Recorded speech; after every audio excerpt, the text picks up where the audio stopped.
করে আমি করছিলাম, তখন দেশে ছিলাম, আমি বেকার বেকার ছিলাম, মানে বেকার ছিলাম তখন কি আমি আমার কাছে টাকা ছিল না, আমার বাবার কবর এটা কি ডিগ্রি দিছি। এরপর আমার ইচ্ছা ছিল কি কাজ করে সুন্দর করে দিমু।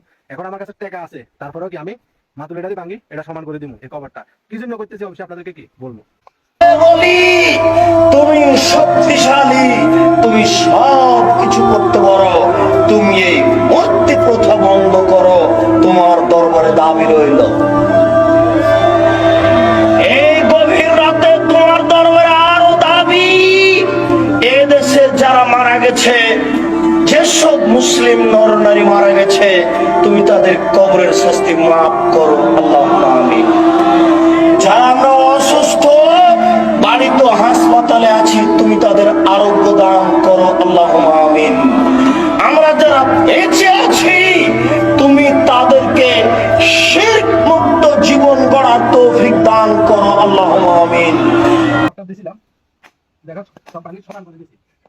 এটা এখানে যা কবর থাকবে সব সমান থাকবে, কোনো উঁচু নিচু বড় কোনো কবর থাকবে না। এখানে যে ভাঙি গেছি, তবে হয়তো অনেকে এখানে ফতুয়া দিতে না ভাই এটা উঁচু কবর করতে সমস্যা নাই, সমস্যা আছে, কারণ এটা আমাদের নবীজি কি আদেশ করতে সমান করবে না, এটা সমান করতে। কারণ এটা যদি সমস্যা না থাকতো আমাদের নবীজি কখনো বলতো না যে উঁচু কবর সব ভাঙি কি সমান করে দেন। এটা হলো আমাদের মানে বাড়ির পারিবারিক কবর আসতাম। এটা হচ্ছে আমার বাবার কবর আর কি। এটা আমি যখন দেশে ছিলাম তখন উনি মারা গেছে। আর আব্বার ভোট টাকা চুরি করে করে আমি উনটা কিন্তু বাইক কিন্তু বহুত কিছু করছি, কিন্তু আব্বারও দিতে পারি না। অনগা টাকা রুজি করে কিন্তু অনাব্বা নাই, বুঝলি ক্লিয়ার। এখন সমান করে দিছি এই জন্য কাকা বাকি সমান করে দিছি, ঠিক আছে?